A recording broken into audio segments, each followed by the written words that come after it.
After lung cancer, prostate is the second most common form of this disease in men.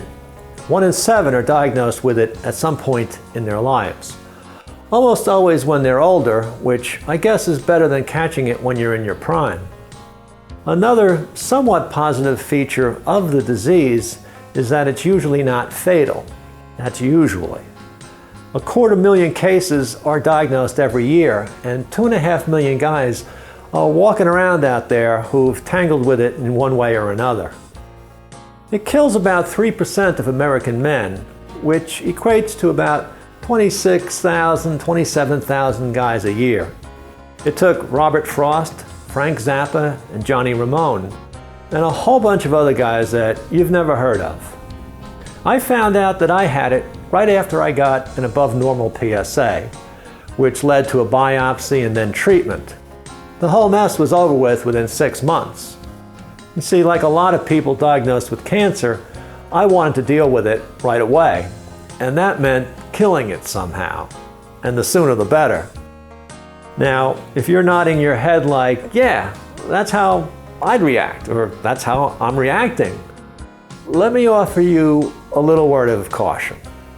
Now, I'm sure there are some cases when treatment for this disease is urgent, but not that many. By the numbers used to measure cancer severity, mine weren't all that disturbing. You might even consider the treatment that I got as somewhat preventative. That was 8 years ago, and I'm still not sure if I did the right thing. Now, when I turned 50, my doctor started treating me like I was an old guy, even though he was about my age and in a lot worse shape. Somewhere in there, and without telling me, a PSA test was added to my annual blood work, which in 2008, I guess that was routine.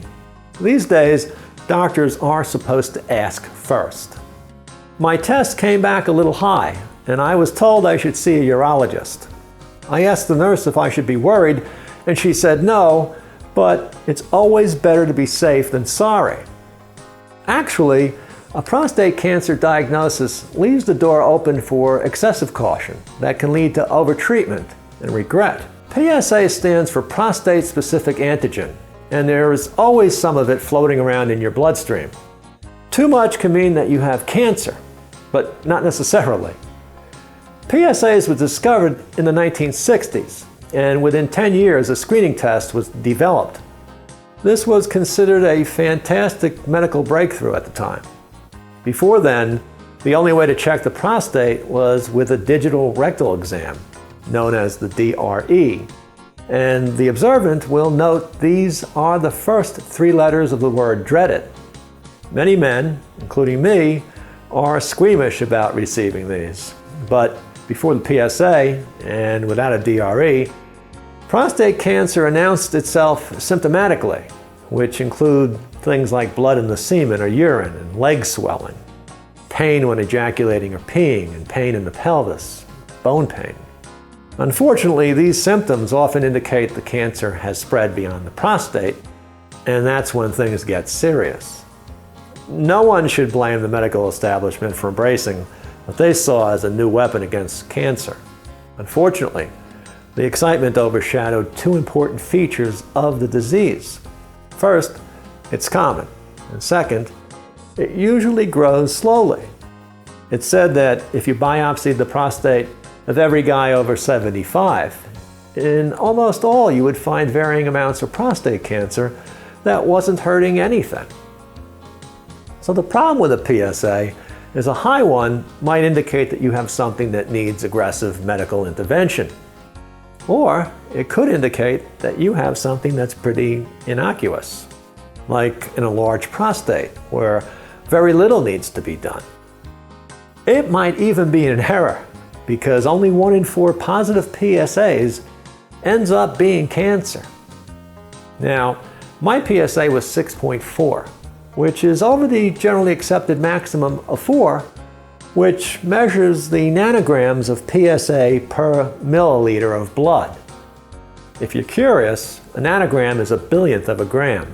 That's with a B. And a milliliter is about 3/100th of an ounce. When you consider how minute these measurements are, it's no wonder there are so many false positives, which cause a lot of worry, more testing, and additional expense. Now, a patient with a PSA of between 4 and 10 has a 25% risk of having cancer. For a reading over 10, the risk goes to 67%. However, the real question is, if you have some prostate cancer, is it a problem? Is it going to hurt you? When is it going to hurt you?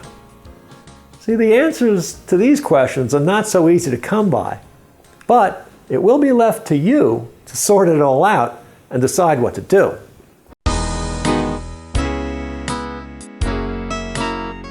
If you ask most young guys what a prostate does, many of them will proffer that it has something to do with their penises, but they're not sure what. This was about the depth of my understanding, which, as it turns out, was pretty accurate. The prostate is a gland that is located just below the bladder. The tube that carries urine from the bladder and out, which is called the urethra, passes right through its center. There are muscles above and below, which are called sphincters, which act like little valves that control the flow of urine. Normally, it is slightly larger than a walnut, but the prostate has a habit of getting larger as men get older. No one knows why it grows, but the prostate gland starts pressing against the urethra sort of like a fist tightening around a garden hose. This is called benign prostate hyperplasia, or BPH. It happens to about half of the guys over 60, and after 80, it's hard to find one who doesn't have some form of it. Symptoms include urinary hesitancy, frequent urination, and urinary tract infections. The condition makes the bladder have to work harder to contract and empty, resulting in the thickening of the muscles on its outer wall. This prevents it from stretching and contracting like it used to when its owner was young. Memories of pissing like a racehorse will be fondly remembered and sorely missed. But BPH is neither prostate cancer nor its precursor. The symptoms, however, send a lot of us to the doctor where we're going to get DRE'd and PSA'd, and the results of those tests often lead to the prostate cancer hall of mirrors. Prostate's primary function involves procreation. It and the seminal vesicles make semen, and it's where sperm is added after being somehow brought from the testicles through thin tubes called vas deferens, which, by the way, are what gets severed during a vasectomy. When a male is sexually stimulated, a point is reached where the pudendal nerve, which is part of the sympathetic nervous system, sends a signal to surrounding muscle groups to rhythmically contract, which leads to that sensation that most of us are pursuing pretty much all the time. The organs, nerves, muscle group, and a lot of complicated plumbing are all connected and packed into a very small space around the prostate. This is the reason that it's so hard to do anything without messing some other things up. That's why all available treatments for prostate cancer come with side effects, varying in unpredictable severity.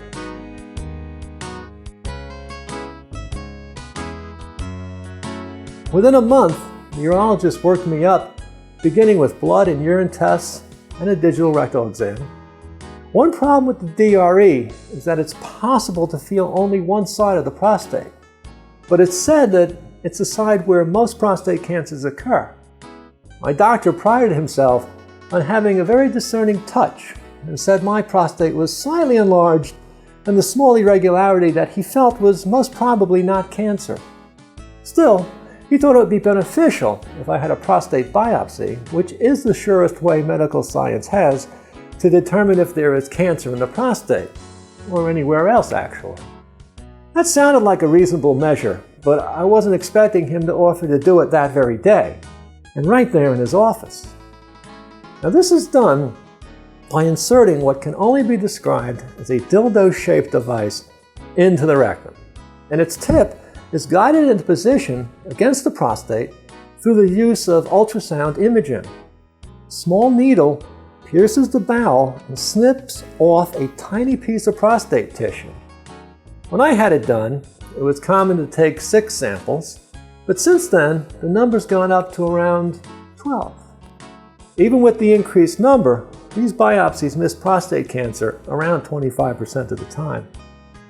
The doctor claimed that the procedure really wasn't too big a deal, so I agreed to it. I was taken into a separate room for preparations and got an uneasy feeling from the way the doctor's assistant was looking at me.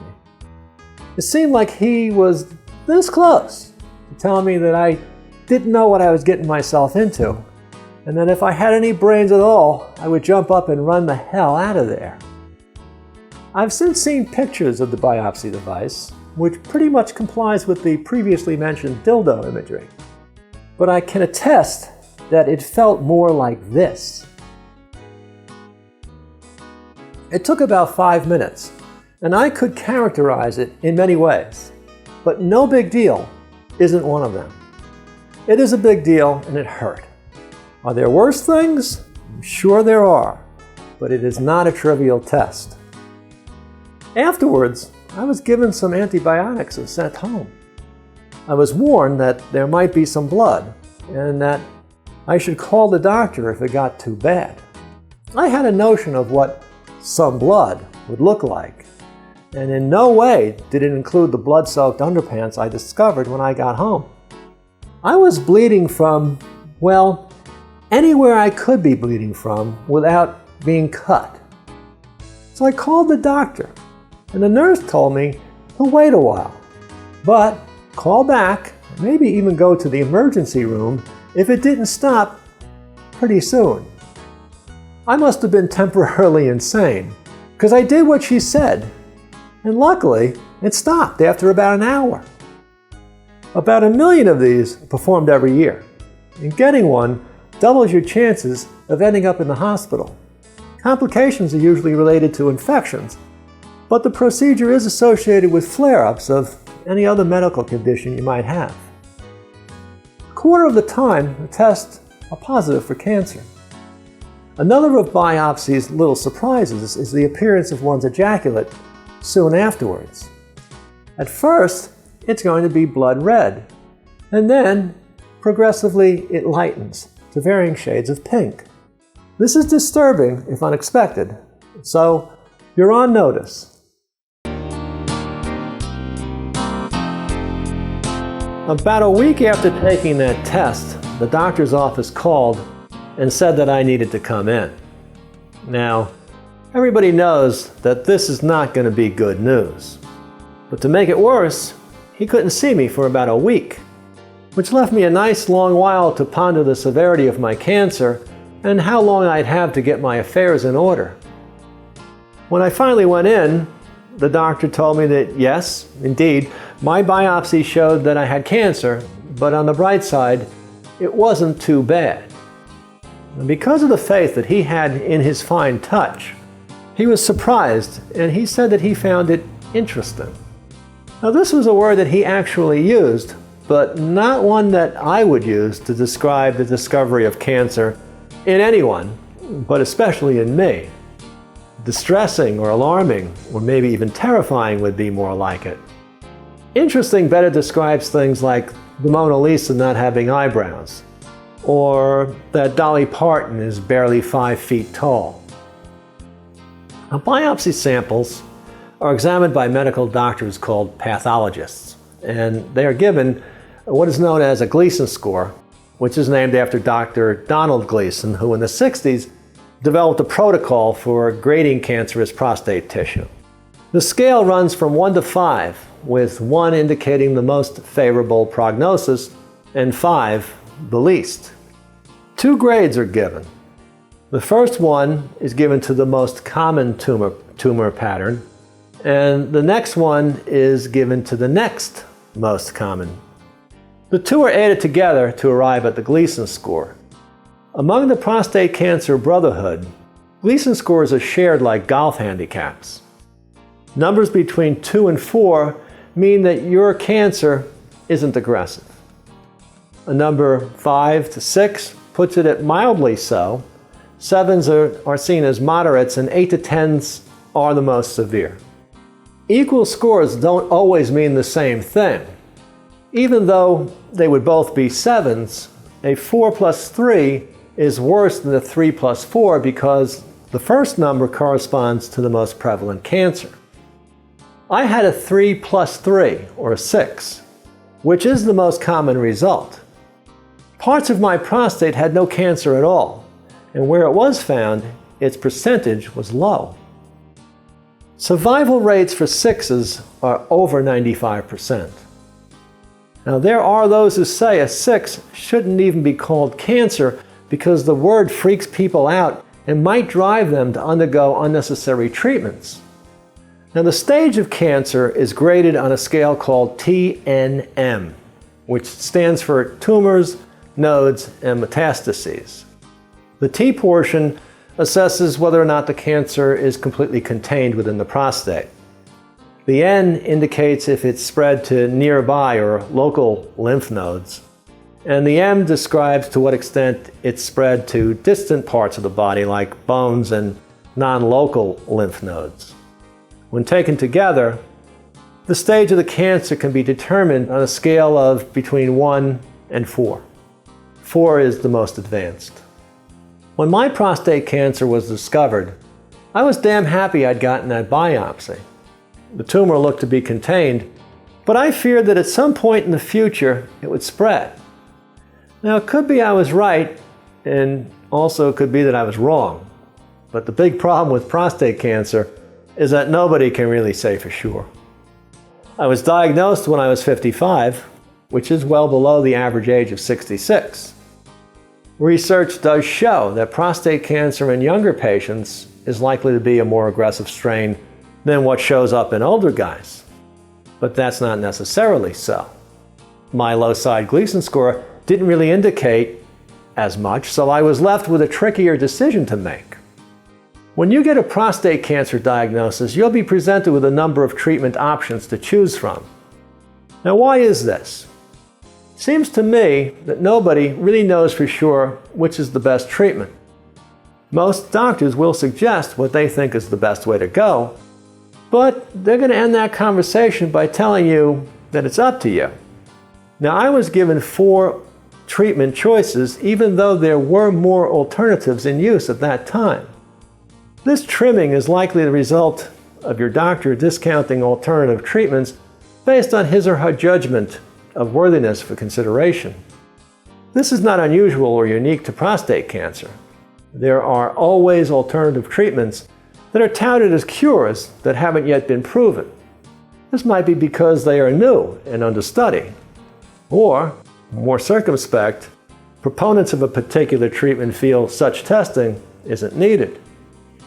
What it all boils down to is this: patients need to educate themselves on the choices they have, and should remember that a second opinion never hurts.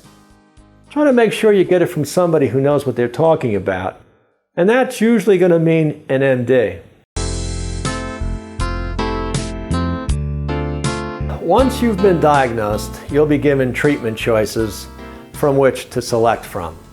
Often the stage of your cancer will eliminate some of your choices while making others seem more sensible. The first one I was told about is hormone therapy, which is known as androgen deprivation therapy, or ADT. Small implants are injected under the skin that release a drug that stops your body from producing androgens, the most common being testosterone. When testosterone levels fall, prostate cancer cells will often die or grow more slowly, and tumors shrink, sometimes markedly. Now, this might sound to you like a wonder drug, and in a way it is, but there's a catch. After a while, and for reasons unknown, it stops working. The most common injected AD therapy is luteinizing hormone blockers, better known as LH blockers. Some doctors have used ADT as a standalone therapy for early-stage localized cancers, pointing to its being the least invasive.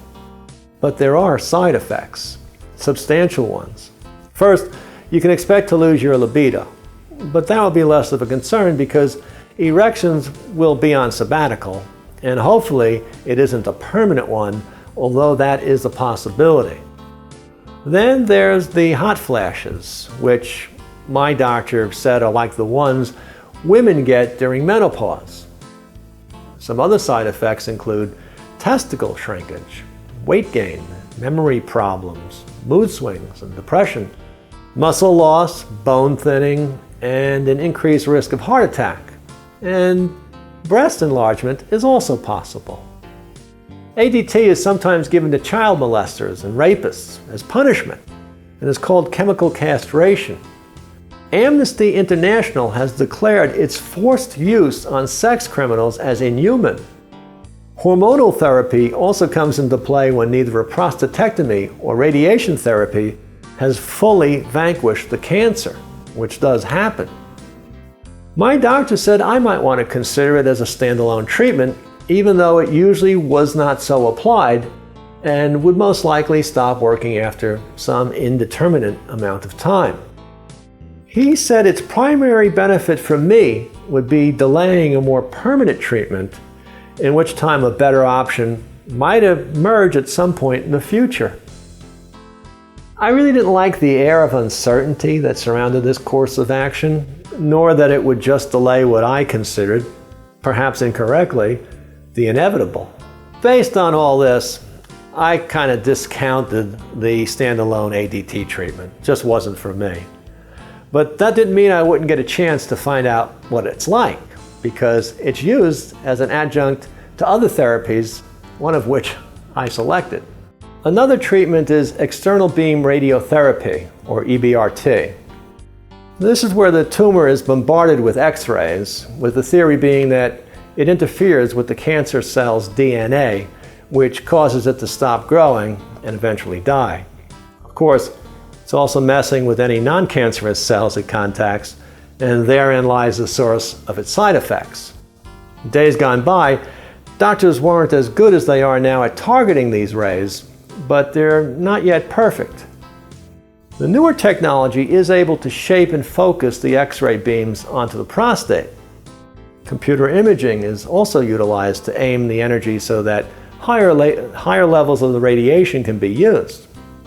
This kind of treatment is usually given for a few minutes a day over a period of 30 or 40 days.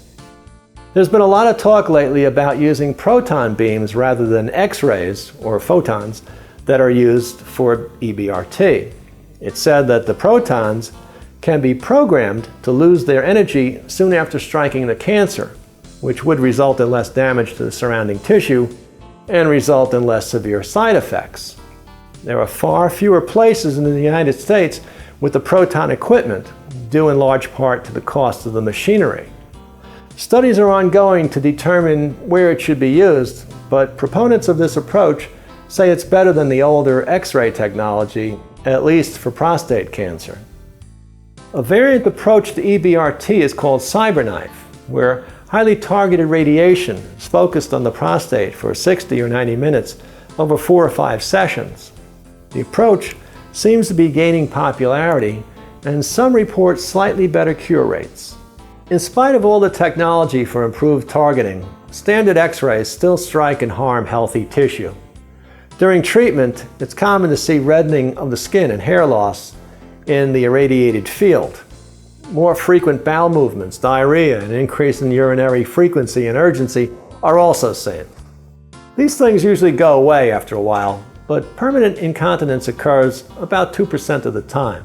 Pelvic irradiation exposes sensitive nerve bundles to radiation, which means that about 30 to 50% of the time you can expect problems with erections, and your penis is likely to shrink a little bit. Unlike most treatment side effects, sexual problems are likely to worsen for a couple of years after treatment.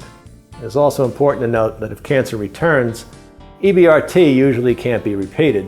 So some other salvage treatment has to be employed, like cryotherapy, prostate removal, and hormone therapy. Another thing to consider are studies that indicate radiation therapy can lead to a higher incidence of complications later in life, including secondary cancers in other parts of the body.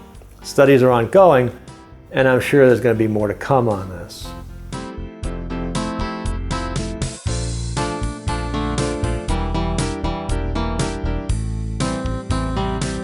Brachytherapy is another form of radiation. It's done by inserting radioactive implants directly into the prostate, and this lessens the likelihood of damage to the surrounding tissue and thus minimizes side effects. There are two approaches. The first is called low dose, or LDR, where rice-sized radioactive seeds are implanted into the prostate. 40 to 60 of the pellets are installed in this manner, and they will stay there forever. The second method is called high dose, or HDR, and this is where needles are similarly guided into the prostate and then hooked up to a machine that delivers a very high dose of radiation to the tip of the needle. Either of these can be used as a standalone procedure or in connection with EBRT. Radical prostatectomy is the surgical removal of the prostate and is a major surgery no matter which kind you get. You're going to be in the hospital for 3 days and have a catheter in your penis for 2 to 3 weeks. There are 4 surgical methods. The first 2 are old school and involve making an incision large enough for the surgeon to access the prostate region. In the third approach, the surgeon makes several smaller incisions in the abdomen and inserts long, thin tools to perform the surgery. He's able to see what he's doing because he's also inserted a thin tube with a video camera at its end, which is called a laparoscope, after which the procedure is named. The fourth approach is really just an extension of the laparoscopic technique, whereby the long instruments are controlled robotically by the surgeon who's sitting at a control console near the operating table. I have to admit, I've seen this equipment and it is really cool. And a lot of surgeons feel the same way. They have to get special training on how to use it, and once they do, they are going to become its proponents. You should keep in mind, though, that there's not a whole lot of evidence that the addition of robots makes for greatly improved outcomes. Recovery time, however, is said to be usually a little shorter. Now, if the tumor is completely confined to the prostate, cutting it out cures prostate cancer. About half of the patients become impotent, and they will never again ejaculate. Between 5 and 30% will have some level of incontinence. Some patients won't even care about sex anymore, an outcome that is mostly the result of diminished sensation and other less understood psychological factors. To prevent impotence, surgeons try to preserve nerve function through the aptly nerved nerve-sparing technique. This kind of surgery is available only to patients who have a small localized tumor that doesn't touch the neurovascular nerve bundles. When it works, it does help men regain erectile function. Now, if erections do return, it can take as long as 18 to 24 months. And one shouldn't expect them to be as good as they used to be because chances are they won't. You should know that it's also considered possible that surgery might leave some amount of cancer behind, and some have argued that it might make sense to do radiation therapy post-prostatectomy. There doesn't seem to be any hard and fast rule on when this is needed, but it will be brought up if a patient's PSA starts rising. Another approach that I was not made aware of is called cryosurgery. It works by freezing the cancer tumors, and it is sometimes used to treat early-stage prostate cancer. Under general or spinal anesthesia, several hollow probes or needles are inserted into the prostate, which is similar to the HDR brachytherapy.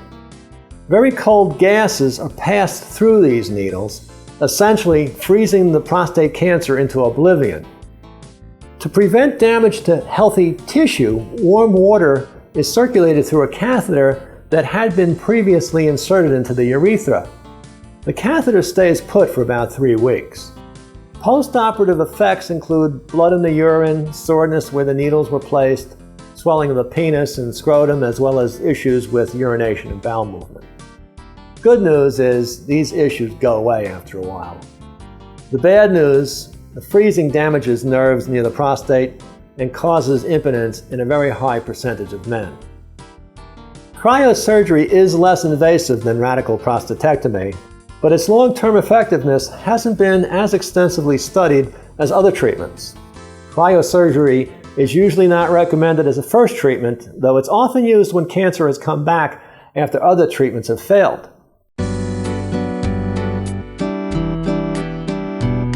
Which stands for high-intensity focused ultrasound.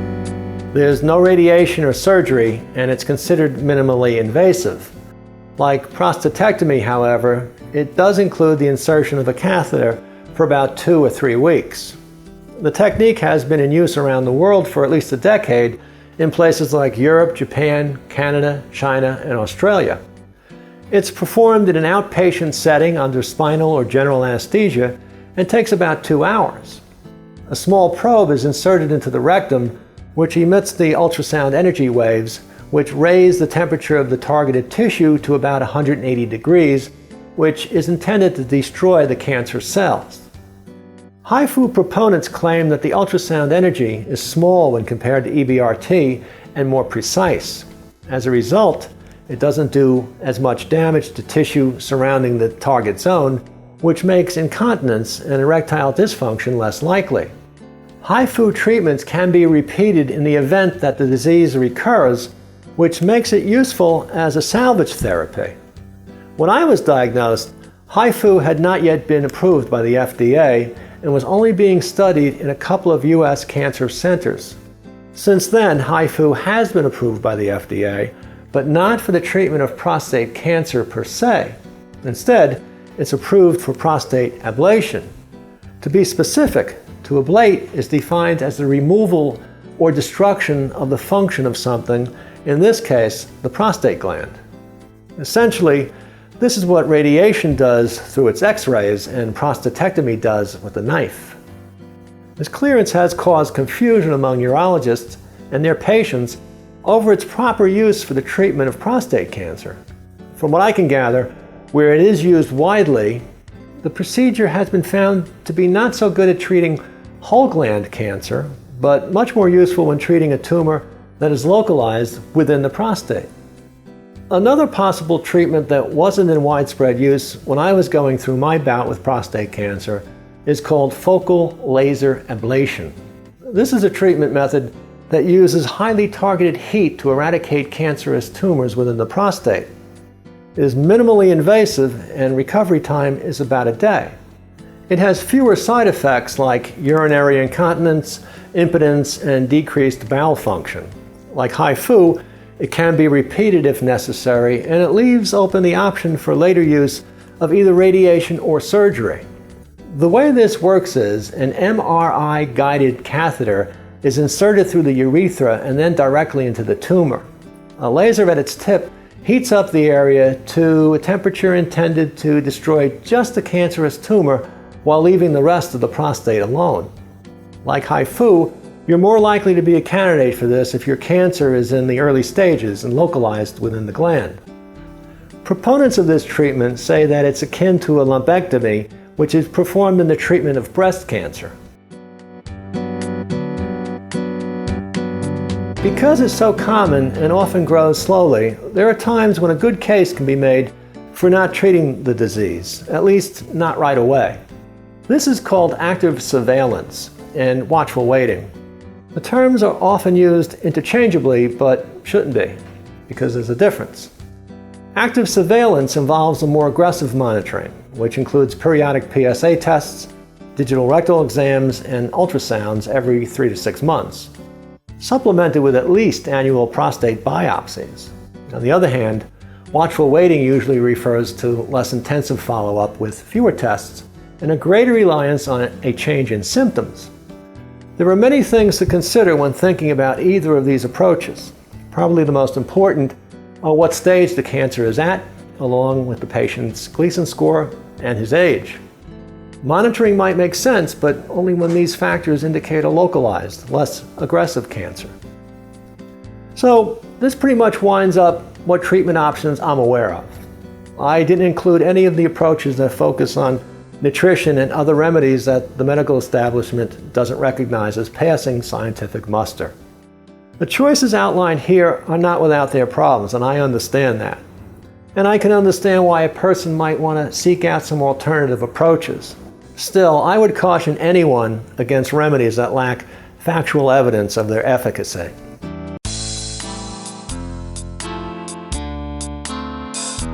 Now, I got my diagnosis in early 2008.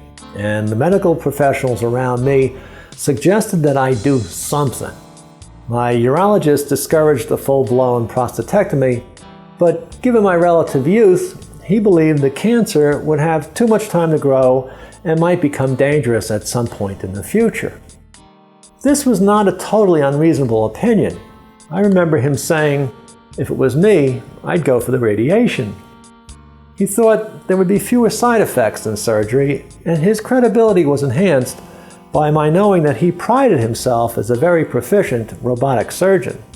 I was referred to a radiation oncologist who'd spent some time at Sloan Kettering in New York and was now heading up the radiation unit at the local hospital. Sloan Kettering is one of the best cancer centers in the world, so this resume entry added greatly to his credibility. He said that statistically radiation is just as effective as prostatectomy, which made me ask, why would anyone go through the bloody 2-week catheterization ordeal of surgery? He said that it was because a lot of guys want that cancer physically cut out of them, which was a sentiment that I could understand. He assured me that our hospital had state-of-the-art radiation machinery that would minimize damage to the area around my prostate, which should minimize side effects. To his credit, he said that monitoring was an option, but if I chose to treat aggressively, he suggested a 2-pronged approach. It would start with 35 external beam radiation sessions, 1 a day, 5 times a week, followed by low-dose brachytherapy. If I didn't want the combination, he said I could go with a few more EBRT treatments, and of course, the decision and choice was mine alone. My urologist suggested my skipping the brachy because his read of the literature was that there was no evidence that it was any better than EBRT alone. Plus, he didn't like those little metal pellets staying inside of a person forever, and neither did I. So, what I decided to do was the EBRT without the brachy. The first order of business with EBRT was putting me on hormones to shrink the tumor, which gave me those less than hilarious hot flashes, utter loss of my libido, and a temporary bout of complete impotence, which foreshadowed a long, frustrating descent into sexual dysfunction. I became much more emotional and found myself tearing up over sentimental greeting card commercials and maudlin made-for-TV movies. On the bright side, my breasts didn't grow, at least not very much. When the radiation began, I drove each day to a shiny new building that housed a couple of radiation suites. Judging from the waiting room, business was brisk. Each daily treatment cost $2,500, and when you added everything up, my bout with prostate cancer was going to cost somebody about $125,000. But if you've always wanted a tattoo, you're in luck. For the radiation targeting to work properly, your body has to be put into the machine in the exact same position every single day. So to provide a reliable target for the laser positioning beams, you get a little dot tattooed on the outer flank of each hip. Every morning, I'd put on a hospital gown and climb onto a gantry, which would then be motored into a big donut-shaped contraption, such that my midsection was at its center.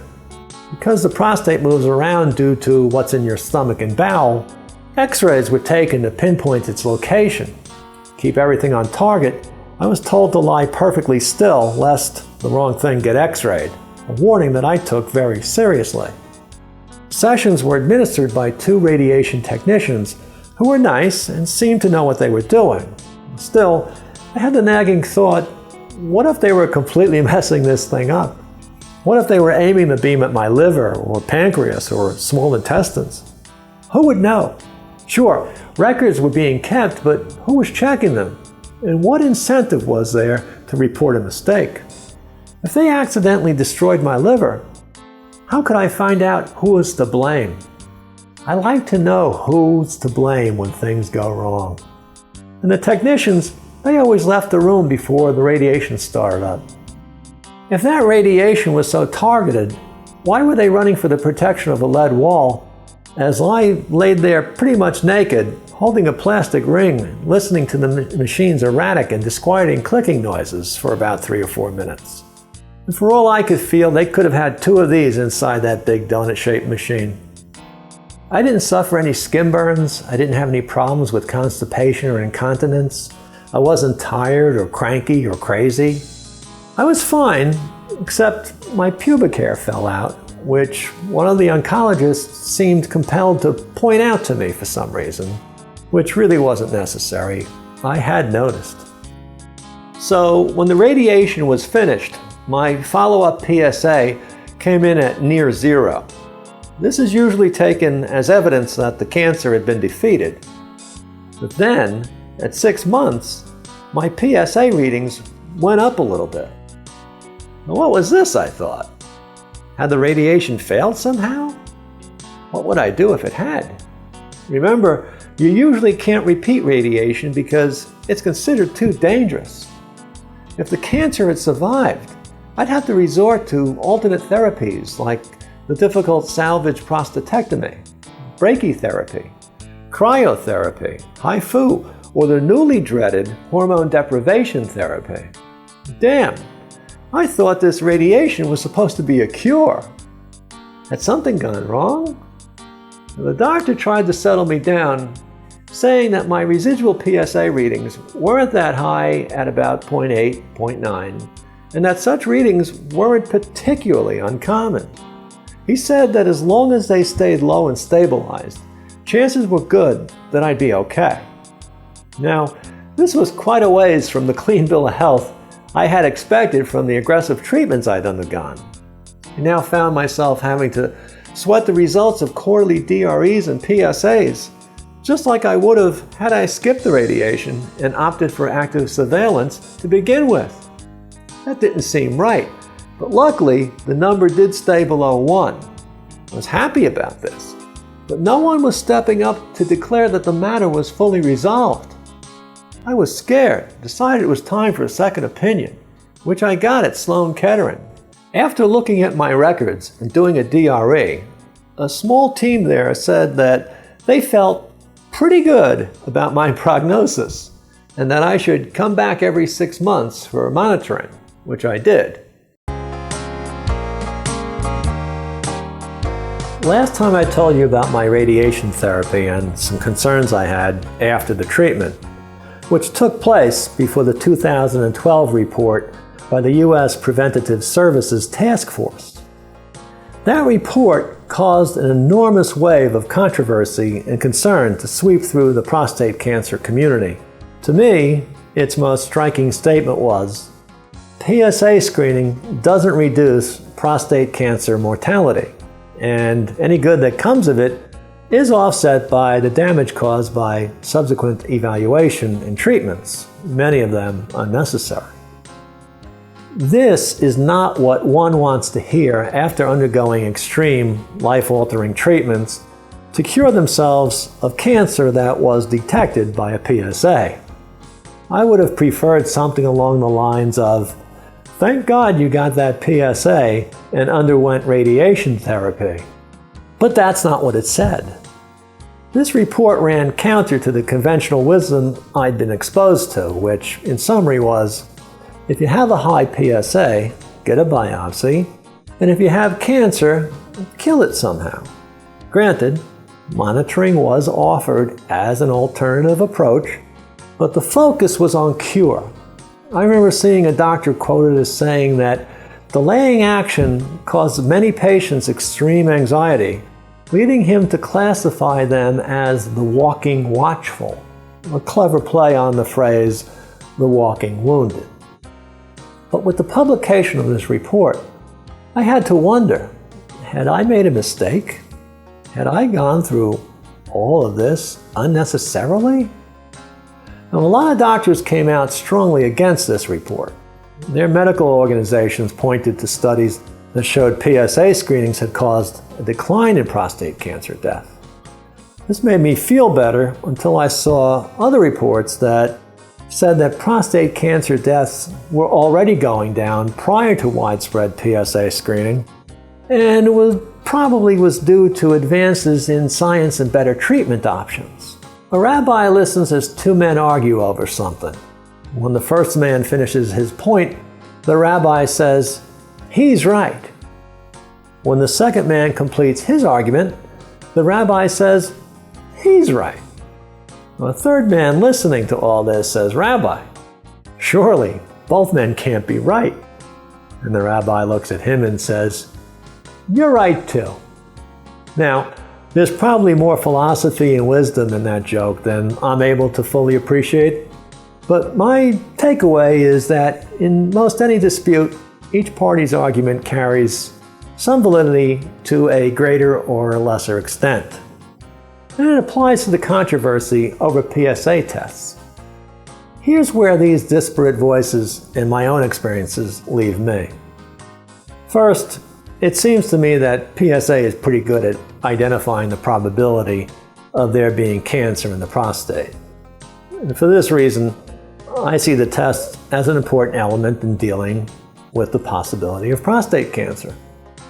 For people who have a higher risk of developing prostate cancer, the case for screening is strong. For example, people who had two relatives contract the disease are 3.5 times more likely to get it. Another case are African Americans, who are twice as likely as Europeans to face it. Now, for people without these additional risk factors, there's more art in the choice of whether or not to screen. But for the majority of men who take the test and get a positive result, the question is going to be, what do you do about it?